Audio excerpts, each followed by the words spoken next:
Boa noite, amigos esteenses. Estamos mais uma vez aqui para Marco Monteiro, o assunto é. Eu gostaria de trazer hoje um assunto que eu acho de extrema importância, que é criança e adolescentes. Todos nós concordamos que a criança é o futuro da humanidade, aquilo que vai dar sequência à humanidade, né? Vai dar prosseguimento à nossa espécie, é a criança. Por consequência, o adolescente também. Tá? E por que eu vou trazer esse assunto? Por que eu estou trazendo esse assunto? Porque ele é extremamente importante se nós analisarmos o que acontece todo ano, todo dia, só que não vem à tona na mídia, porque não envolve fatos e pessoas que são símbolos dentro da nossa sociedade. Né? Através por poder, por posição social, enfim, seja pelo que for. Né? Eu gostaria de começar por Isabella Nardoni, em 2008.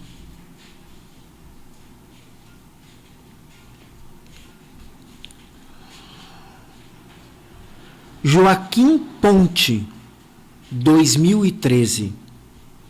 Bernardo Boldrini, 2014.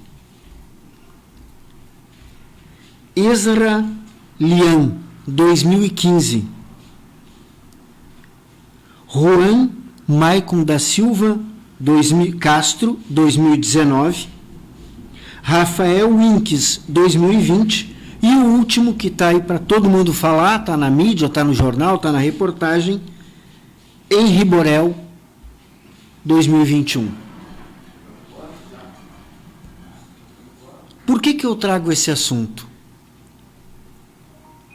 Porque é triste a gente voltar nesse assunto, né? Quando quem deveria garantir o bem-estar da criança, né? Não faz isso. Não faz isso. Não faz. E o que é pior, nós temos uma infinidade de leis, começando lá pela Constituição Federal de 1988. Eu sempre gosto de me embasar na questão legal das coisas que a gente traz para conversar. Tá? O artigo 227 diz: é dever da família, da sociedade e do Estado. Da família, da sociedade e do Estado. Então, uma responsabilidade nossa também, enquanto sociedade. Assegurar a criança, ao adolescente e ao jovem, com absoluta prioridade, o direito à vida, à saúde, à alimentação, à educação, ao lazer, à profissionalização, à cultura, à dignidade, ao respeito, à liberdade e à convivência familiar e comunitária, além de colocá-los a salvo de toda forma de negligência, discriminação, exploração, violência, crueldade e opressão.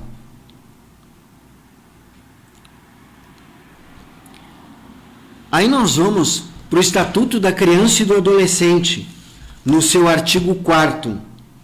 É dever da família, da comunidade, da sociedade em geral e do poder público assegurar com absoluta prioridade a efetivação dos direitos referentes à vida, à saúde, à alimentação, à educação, ao esporte, ao lazer, à profissionalização, à cultura, à dignidade, ao respeito à liberdade e à convivência familiar e comunitária. No artigo 5º, nenhuma criança ou adolescente será objeto de qualquer forma de negligência, discriminação, exploração, violência, crueldade e opressão, punindo na forma da lei qualquer atentado por ato de omissão aos seus direitos fundamentais. No papel, é maravilhoso. É maravilhoso. Só que na realidade a coisa é diferente. A realidade é muito diferente. É muito diferente. Né? E a gente imagina que o caso do Henri Borel é só ele. Não. Não é só ele. Não é só ele. Nos últimos 10 anos, foram 103.149 mortes no Brasil de crianças e adolescentes vítimas de agressões físicas, psicológicas ou de torturas. 103 mil. Isso é um número analisado pela Sociedade Brasileira de Pediatria, com bases nos dados do Sistema Nacional de Agravos de Notificação do Ministério da Saúde. Né? Então, isto é um número absurdo. Absurdo. Isso é uma morte por dia. Uma morte por dia.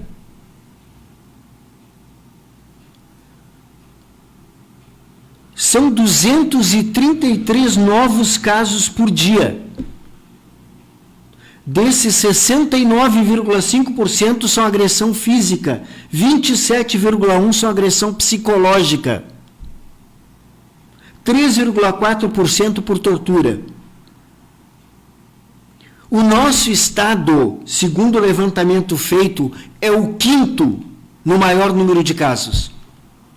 É o 5º. O primeiro é São Paulo. Mas o nosso é o 5º. E esses dados todos são a ponta de um enorme iceberg.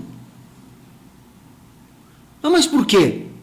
Pela subnotificação.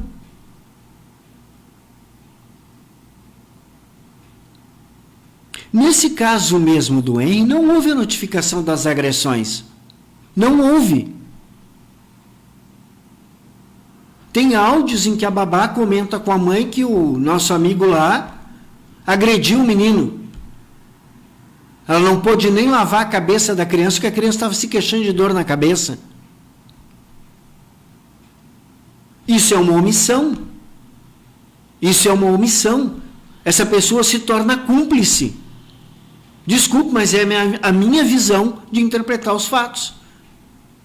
Ela se torna cúmplice, ela é conivente. Ela está sabendo do que está acontecendo e não leva ao conhecimento das autoridades, uma vez que a mãe não o fez.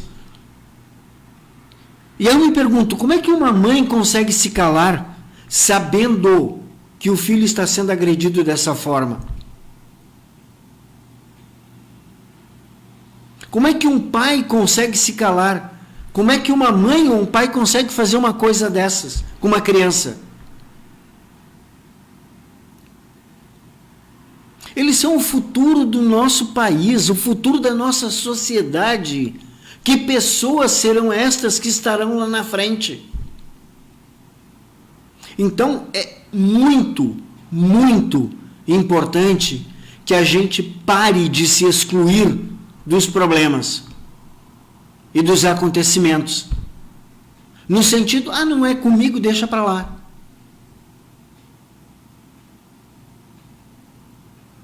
Isso Isso começa com o fato da gente ver a pessoa largar lixo na rua e não falar.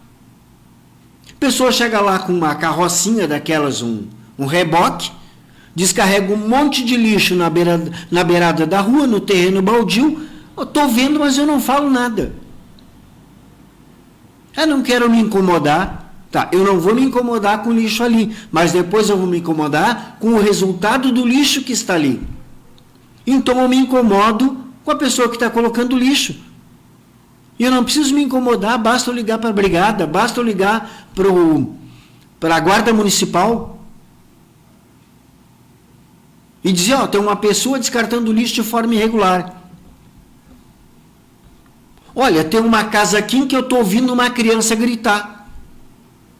Faz mais de 15 minutos que ela está gritando. Está chorando, está pedindo por socorro e não para. Endereço e número e pronto. Fiz a minha parte. Notifiquei. Se vão vir atender a ocorrência ou não, é outro problema. Que já deixa de ser meu e passa a ser agora do órgão público que não vai cumprir a parte dele ou vai cumprir a parte dele. Mas nós temos que ficar de olho se vai cumprir ou não vai cumprir, para depois poder cobrar. A nossa parte de cidadãos, ela tem que ser cumprida. Eu não posso querer que tudo venha do Estado. Tudo venha do Estado.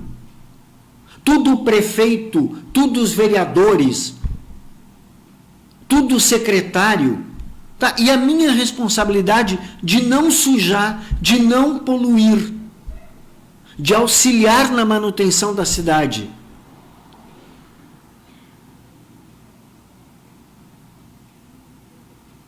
Existem diversos canais de comunicação entre a comunidade e o poder público, o serviço público na nossa cidade. Vamos usar esses canais e fazer a nossa parte. Fazer a nossa parte em não promover e vamos fazer a nossa parte em denunciar quem está fazendo. Porque só assim a gente vai parar com isso aqui. Bah, mas a gente não vê na mídia esses 236 casos por dia. Isso é uma estatística oficial do Ministério da Saúde. Isso não é um número inventado. E a gente sabe que se estas são as notificações registradas, existem quase 2 vezes mais que não são notificadas. Primeiro, porque dificilmente a criança vai fazer o que o Bernardo Boldrini fez, que foi ir na frente do juiz, ir na escola e dizer o que estava acontecendo com ele e ninguém fazer nada. Aí é uma omissão do poder público. E aí tem que ser revistas as formas como atua o poder público. Isso foi amplamente comentado, divulgado, veiculado pela imprensa. Não é o que eu estou trazendo aqui que é novo. Não. O menino foi procurar ajuda e não deram ouvidos. Porque o pai era quem? Era médico. Outro médico está fazendo a mesma coisa. De novo. Né? Então, a gente precisa cumprir com o nosso papel enquanto sociedade. Está lá, é nossa responsabilidade. É nossa responsabilidade de denunciar esses casos de omissão, caso de agressão, o caso do descaso da família com o menor.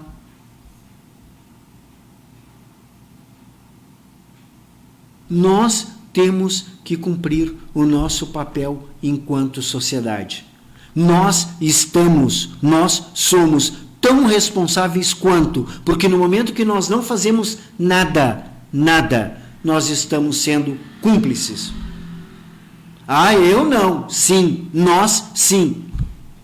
E eu me incluo junto, porque se eu me calar diante de uma situação dessas, eu estou me tornando cúmplice. E aí nós vamos para outros casos. Eu vejo uma pessoa, 2, 3 jovens, pichando uma propriedade pública, pichando uma propriedade particular e fico quieto. Eu estou sendo tão responsável quanto. Porque se eles fossem coagidos, não sei se é bem isso, repreendidos, chamados à atenção sobre o que eles estão fazendo, que é errado, que não é certo.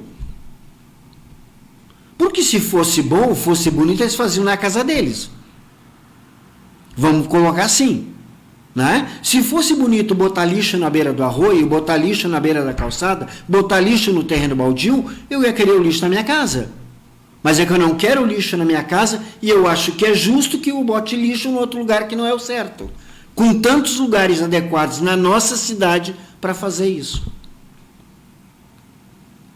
Aí, quando está tomado de lixo, a primeira coisa que falam é que o prefeito não limpa, que a prefeitura não faz nada. Não, ela age, ela faz, ela propicia mecanismos para que aconteça a manutenção da cidade limpa e, lamentavelmente, nós, enquanto comunidade, não cumprimos a nossa parte. Esta é a minha visão.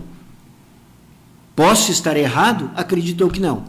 Mas voltando ao assunto aqui da criança e do adolescente, né? Vocês lembram daquele caso do menino que foi encontrado em Campinas, né? Preso dentro de um tonel, tá? Um menino de 11 anos, nu, amarrado, sujo, com fome. Isso é abuso psicológico e tortura. Sorte que um vizinho denunciou. E não era a primeira vez, pelo que veio à tona na investigação, que isto estava acontecendo. E que estava sendo denunciado. Tanto é que acabou lá no Ministério, no Ministério dos Direitos Humanos, né? Numa reunião em Brasília, com o Ministério da Mulher, da Família e dos Direitos Humanos, né? Para criar algum mecanismo para rever os procedimentos do Conselho Tutelar e as orientações para o Conselho Tutelar com referência a estes casos. E o Estatuto da Criança e do Adolescente não é uma coisa nova. Não é novo, não. Ele tem 30 anos. Tem muita criança que nasceu quando ele foi promulgado lá no dia 13/7 de 1990, que hoje tem 30 anos, já tem filhos e deveria estar muito bem familiarizado com este documento para poder não cometer nenhum absurdo, porque isso é um absurdo. É um absurdo. Vou dar uma pausa aqui para dar boa noite para o pessoal que está mandando aqui.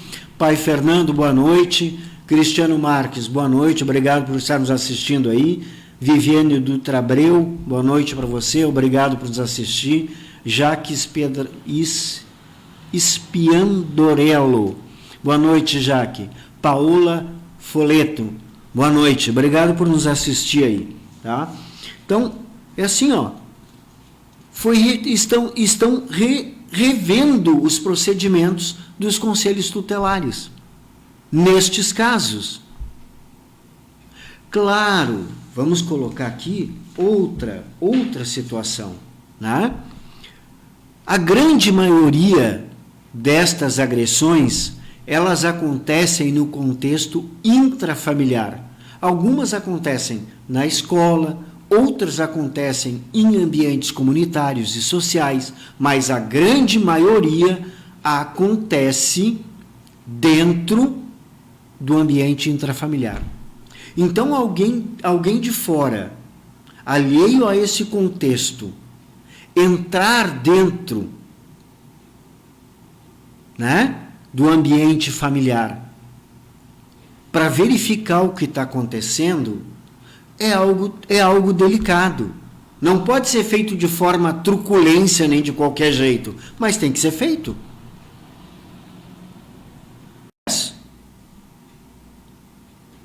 10 novos casos por hora. A cada 6 minutos tem um novo caso acontecendo. Então, nesse período que nós vamos conversar aqui, provavelmente 9 novos casos vão ter acontecido, que vão ser notificados.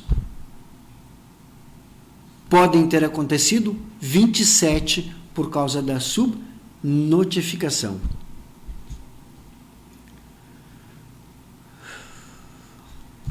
É triste a gente pensar nisso, né? É triste a gente pensar nisso, mas é a mais pura verdade, né? É tão sério isto que a Sociedade Brasileira de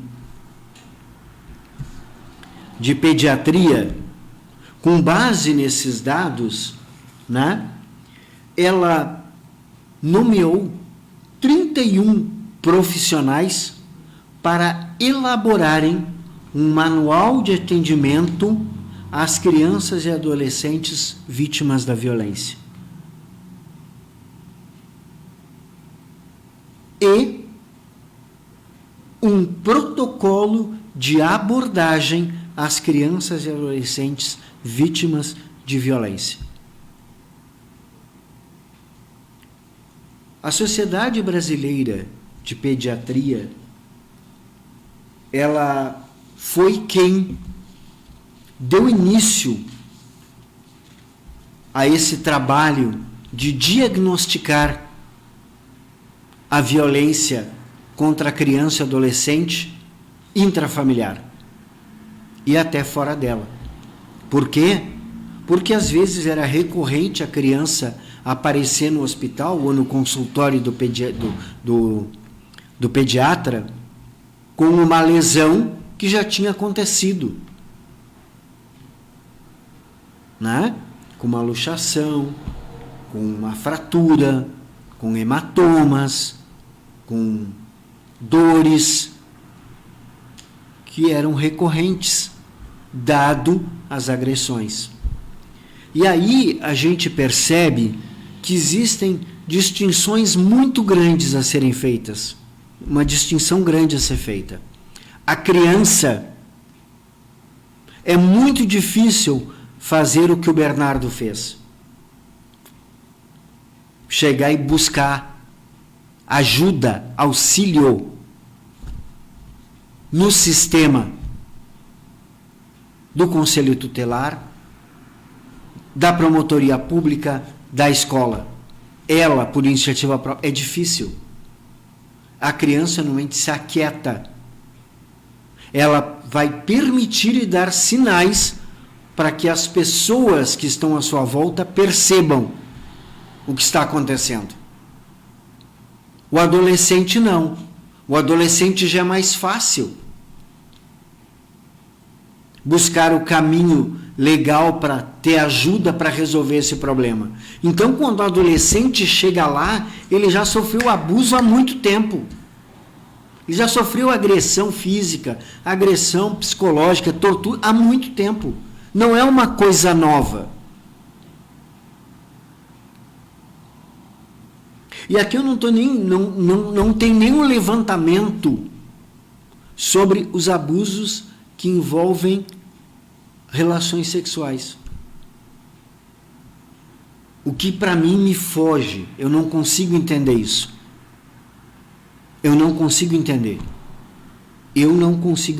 Mas, vamos lá. Então,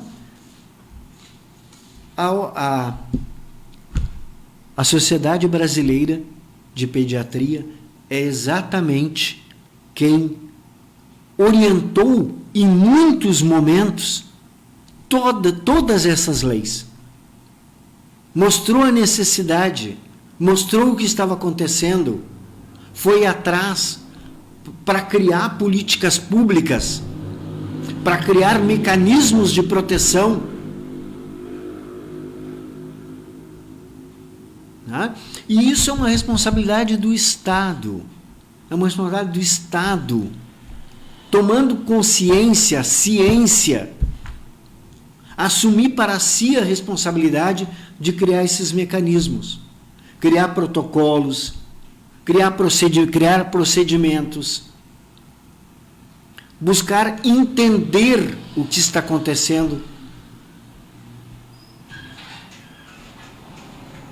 através de uma orientação aos profissionais, né, dos nossos conselhos tutelares, das nossas áreas de assistência à família, de assistência à criança, né? Então, tem um outro dado que eu quero trazer aqui. A gente diz que é melhor eu ficar quieto, melhor não me incomodar. Eu vi lá na casa do vizinho, não vou meter minha colher lá. Só que assim, hoje o mundo inteiro se assola com os diagnósticos de transtornos de ansiedade que se multiplicam a cada dia. E com isto, todos os problemas da somatização desse diagnóstico no organismo das pessoas, né, através de doenças. O Brasil é onde isso mais acontece, segundo os dados da Organização Mundial da Saúde. O Brasil lidera o ranking do transtorno de ansiedade.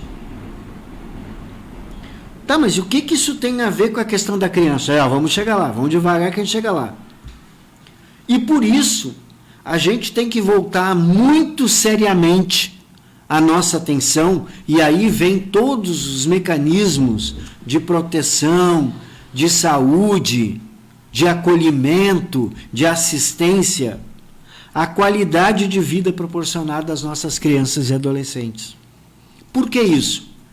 Porque uma psicóloga denominada Vanessa Fernandes Fiorese fez uma pesquisa e descobriu que a maioria das pessoas que sofrem de transtornos de ansiedade generalizada tendiam a ter passado a traumas emocionais como abusos sexuais e a percepção de não ter valor como pessoa. O que é a percepção de não ter valor como pessoa? Aquele menino lá de 11 anos colocado dentro de um tonel. Uma criança que de vez em quando é dito, tu vale menos do que o lixo. Tu é um lixo, tu é um traste, tu não presta para nada.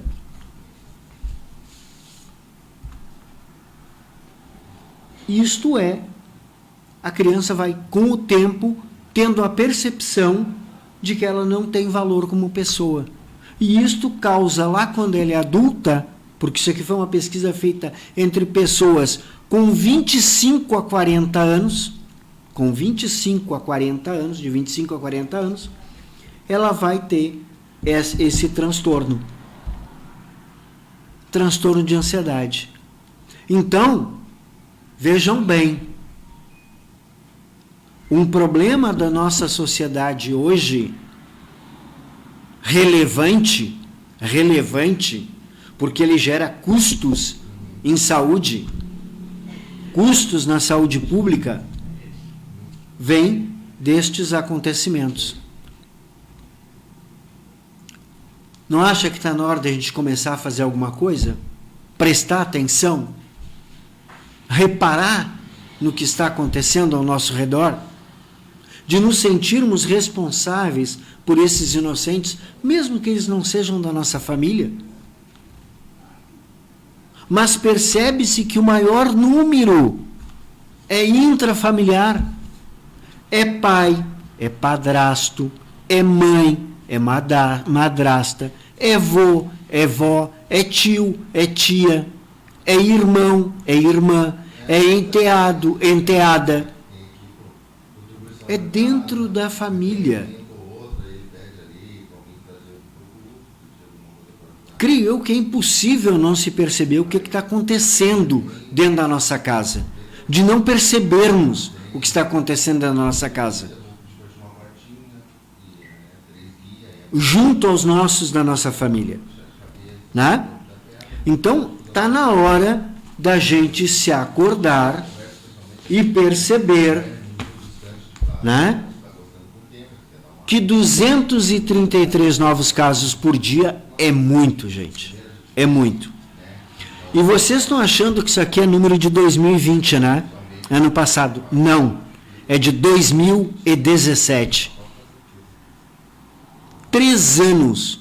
Quase, vamos botar 4 anos de atraso numa informação para fins de estatística. Então, esse número é muito maior hoje. É muito maior hoje. Muito maior. Tá?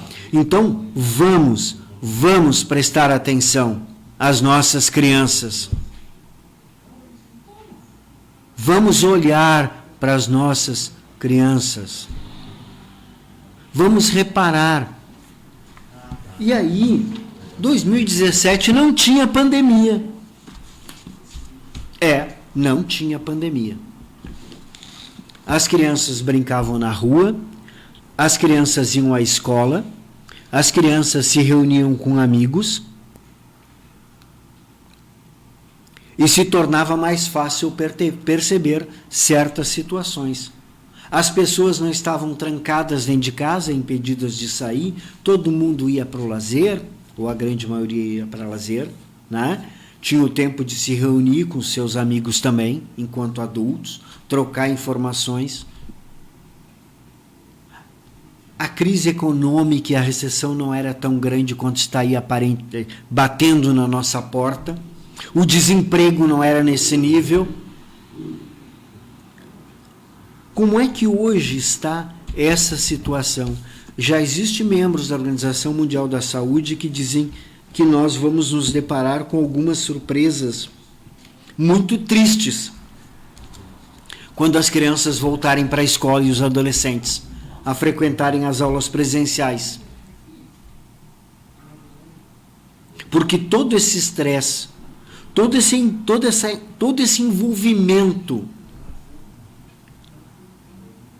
dentro da casa com 2, 3 crianças ou uma criança só, pai trabalhando em home office, mãe trabalhando em home office ou não trabalhando, nem ele, a criança na volta, tendo que buscar material de escola, tendo que dar atenção para cá, atenção para lá. E aí? A gente tem que redobrar nossa paciência e prestar muita atenção. Né? Eu gosto muito de uma frase que eu até coloquei aqui no meu Estatuto da Criança e do Adolescente, bem na folha da primeira folha aqui, junto à capa. Se entendêssemos que na infância se define a saúde mental de um adulto, pensaríamos 2 vezes antes de ferir a alma de uma criança com palavras e ações tóxicas.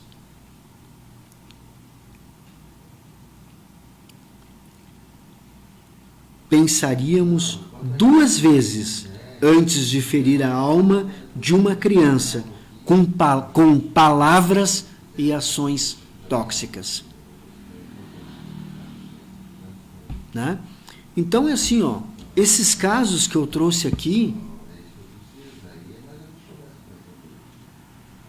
fazem parte dessa estatística que está aqui dos últimos 10 anos. E 2 deles nem estão lá ainda. É triste isso.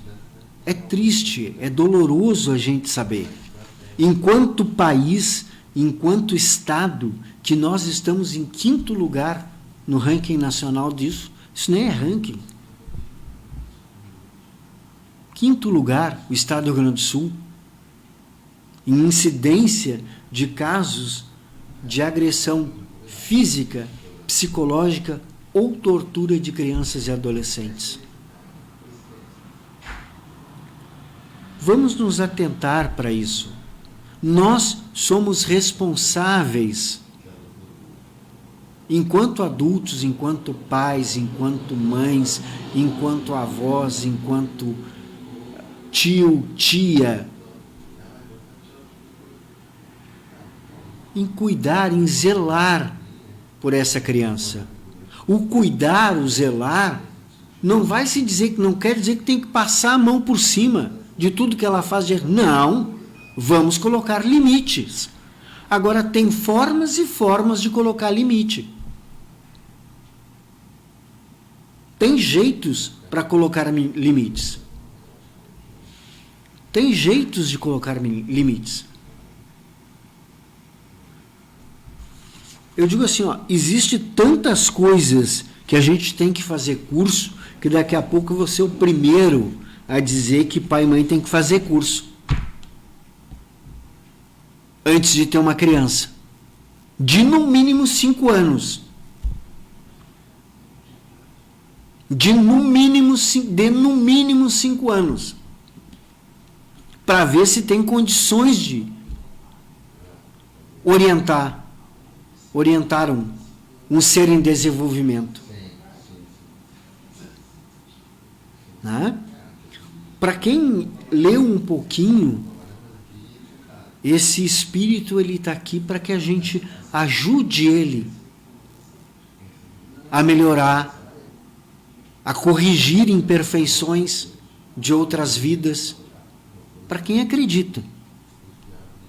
Para quem acha que essa existência não é começo e nem fim, mas ela é continuidade.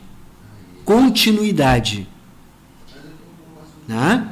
Então, se nos foi confiado este ser para orientar, para ajudar, para que ele melhore, eu não posso cometer esse tipo de deslize com ele. Né? Eu estava raciocinando antes de vir para cá um pouquinho, né? E eu vou dar um exemplo da importância da gente enquanto sociedade e não se omitir. Digamos que hoje o meu filho tem 10 anos e o filho do meu vizinho tem 11 ou 12, né? E eu seguidamente escuto o pai falar de forma grosseira, ou a mãe, ou sei lá, veja a criança, né, sendo maltratada, sendo agredida física, psicológica, né, sofrendo agressões físicas e psicológicas, e eu me aquieto. Meu filho e este menino vão crescer, vão se desenvolver. Lá pelos 21 anos, meu filho está na faculdade e o filho desse meu vizinho também conseguiu chegar até a faculdade. E lá pelas tantas, os dois se esbarram no corredor da faculdade. E literalmente se esbarram. Meu filho pede desculpas, né? O filho daquele senhor que vivia agredindo, ou a senhora, ou que era aquele filho que era agredido, né? Não, ele não aceita as desculpas e parte para a agressão física. Mas ele não se contenta em dar um tapa, um soco, um pontapé. Ele segue batendo, mesmo depois que ele está no chão, e bate.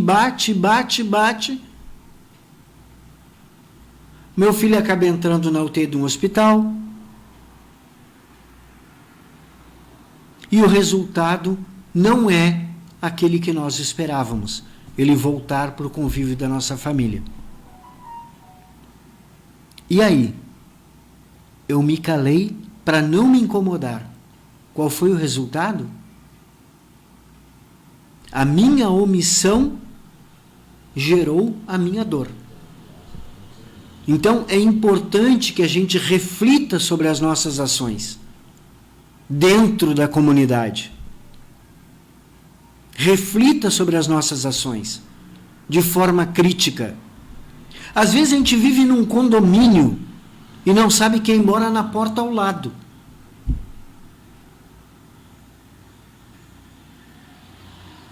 Isso não é conviver em comunidade, isso é conviver em sociedade. Então, é importante que a gente reflita sobre estes aspectos do nosso silêncio, né? E aí eu vou trazer uma outra frase que eu já falei outras vezes aqui, né? Que é questionado o Espírito de Verdade no Livro dos Espíritos sobre por que o mal prevalece, o mal aparece mais. Aí ele responde, porque o bem é tímido, o bem se acovarda, o bem se aquieta, o bem se conforma. O bem não se mostra.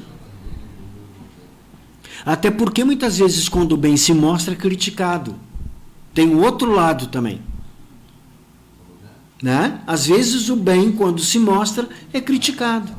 As pessoas não têm o que fazer e criticam. Do nada. A crítica pela crítica. Sem construir. Né? E nós precisamos fazer a crítica pela construção. Pela construção. Né? Então, vamos rever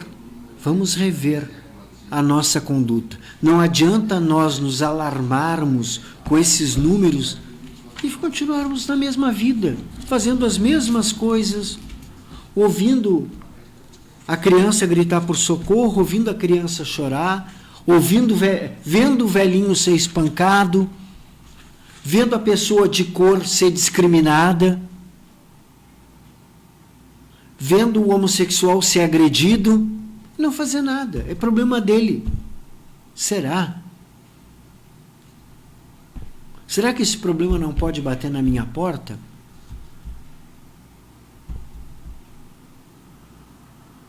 Né? Então, nós temos que rever, né?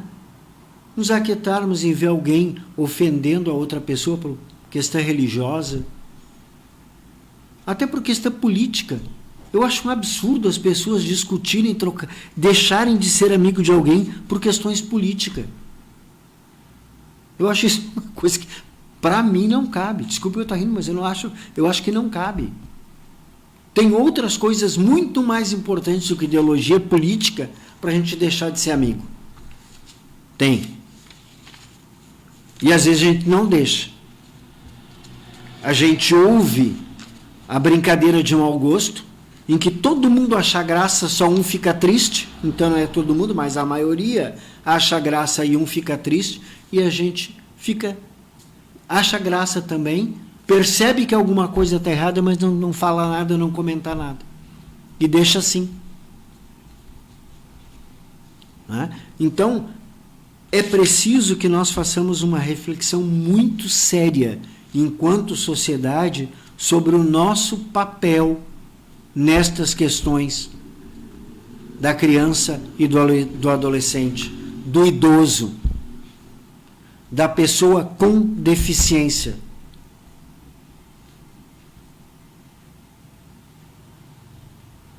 Nós precisamos refletir seriamente sobre esses aspectos. Enquanto sociedade, enquanto comunidade, enquanto pessoas. Porque senão a gente vai continuar vendo esse livrinho aqui. Isso é um livrinho que na prática não tem valia nenhuma, além do Conselho Tutelar estar aí atuando e mais alguns outros mecanismos na forma que estão atuando, e as coisas vão continuar acontecendo. Porque eu escuto, finjo que não ouço. Eu vejo, finjo que não enxergo. E me calo para não me incomodar. Né? Então, está na hora da gente refletir seriamente sobre essa nossa postura, em todos os aspectos da nossa sociedade, não só nesses, tá? Mas é com questão do lixo, questão da iluminação pública, questão da rua, questão das construções, né? Questão do corte legal de árvores, em todos os aspectos. Em todos os aspectos. Ah, mas eu vou virar o fiscal da... Vamos ser o fiscal. É o nosso papel também. né? É o nosso papel também enquanto sociedade, enquanto pessoa, de não permitir, porque diz aqui, é dever da família, da comunidade, da sociedade em geral. Comunidade é aquele pessoal que mora pertinho, é do bairro, é do condomínio,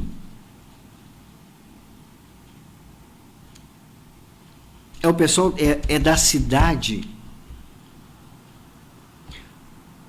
e do poder público assegurar com absoluta prioridade a efetivação dos direitos referentes à vida, à saúde e vai por aí afora, da criança e do adolescente.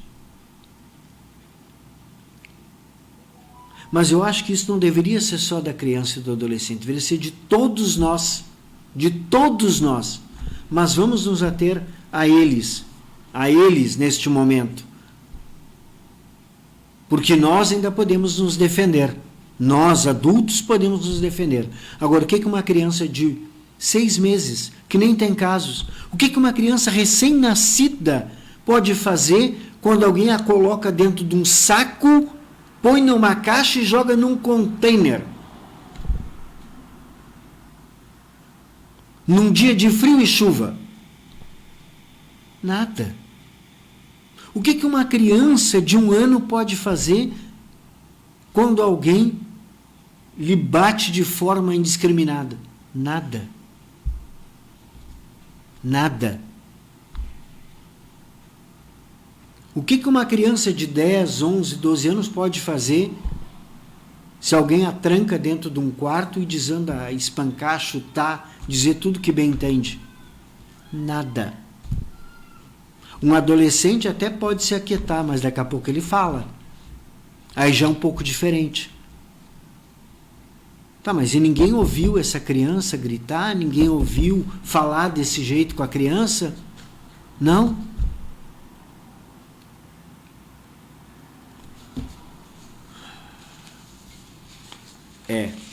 A ponta do iceberg é esse número que eu trouxe.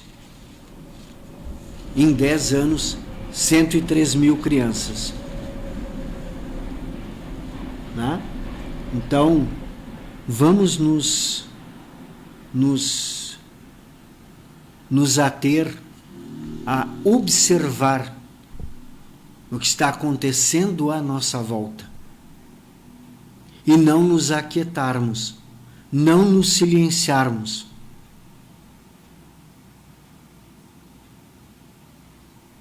E ir em defesa daquele que é indefeso. Tá? Porque é muito triste. Tá? Eu pretendo, num próximo momento aí, trazer talvez alguém aqui do Conselho Tutelar para a gente trocar algumas ideias, né? E esclarecer como é que o Conselho Tutelar funciona, como é que ele age nesses casos, bem como a área da assistência à infância e adolescência e às famílias em vulnerabilidade, as crianças, as pessoas em vulnerabilidade, para que a gente possa entender esses mecanismos e até acionar estes mecanismos em prol da defesa dos direitos da criança e do adolescente, nos direitos de quem precisa. Tá? Nesse momento ainda a gente está aí com essa pandemia, então fica difícil a gente estar trazendo pessoas. Né? Eu já não sou mais muito novinho, né? Já sou considerado grupo de risco. Tá? Então a gente procura buscar para trazer para vocês, sempre estudando muito, lendo muito, buscando informações para não falar bobagem aqui para vocês. Não trazer um dado que não seja verdade, que não seja claro para vocês. Tá? E por isso eu sempre parto do embasamento legal, daquilo que a lei diz para nós, daquilo que a lei traz para nós. Né? porque esse é um dos mecanismos que rege a nossa sociedade. Esse é um dos mecanismos que rege a nossa sociedade.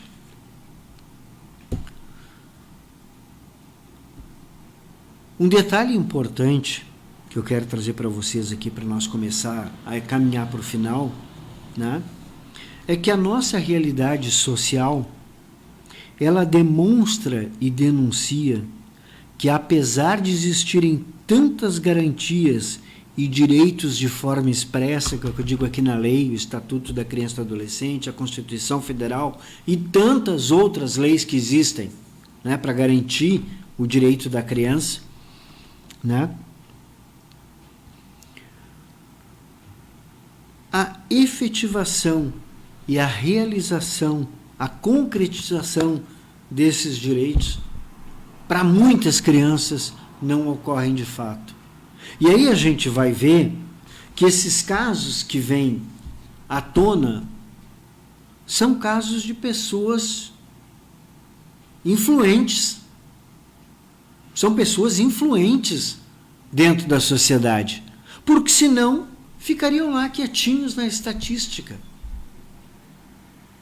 Por que eles aparecem? Porque são pessoas influentes. Se não fossem pessoas influentes, fariam parte meramente das estatísticas. Só que para nós, enquanto pessoas, não são meras estatísticas. Atrás desse número tem uma pessoa, tem uma família.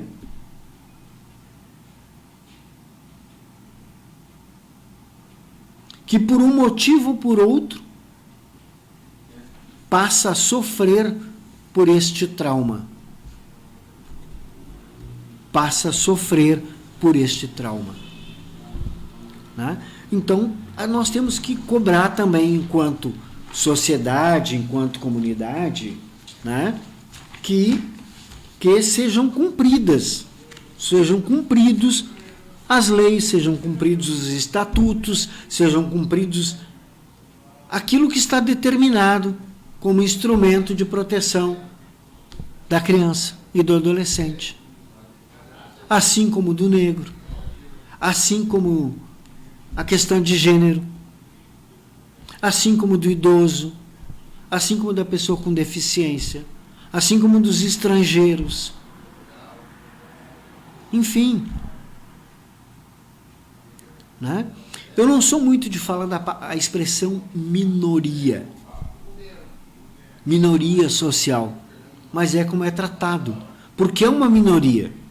Em relação ao contexto global, a sociedade como um todo, tirando a questão do negro, que hoje se declaram negros, índios, né? Ou mestiços, pardos, entre aspas, né? Como está colocado na pesquisa, 52% da população brasileira. Então, branco é 48%. E aí se misturam outras etnias que é determinada outra cor, que nem raça amarela, que são os asiáticos, os japoneses. Né? Então, é importante que a gente veja que essas minorias elas têm um tratamento legal diferenciado. Elas têm um tratamento legal diferenciado, exatamente para garantir os seus direitos por conta da discriminação e da intolerância. Só que no caso da criança, eu diria que é pela covardia. Pela covardia.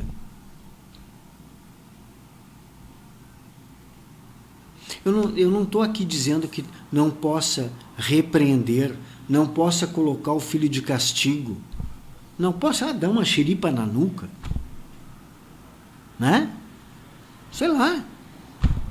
Hoje é proibido até dar uma palmada, né? A princípio é proibido dar uma palmada, né? A gente sabe que não é bem assim, que na verdade a palmada funciona de vez em quando, a gente sabe disso, né? Mas seria proibido até tu dar uma palmada na criança. né? Mas nós temos que cuidar para que isso seja executado, seja cumprido. E que as formas de repressão, por isso que eu falei do curso de 5 anos para pai e mãe, para poder ser pai e ser mãe. Mas hoje tem tanto adolescente com 13, 14 anos tendo filho, que não adianta nem querer fazer um curso de 5 anos.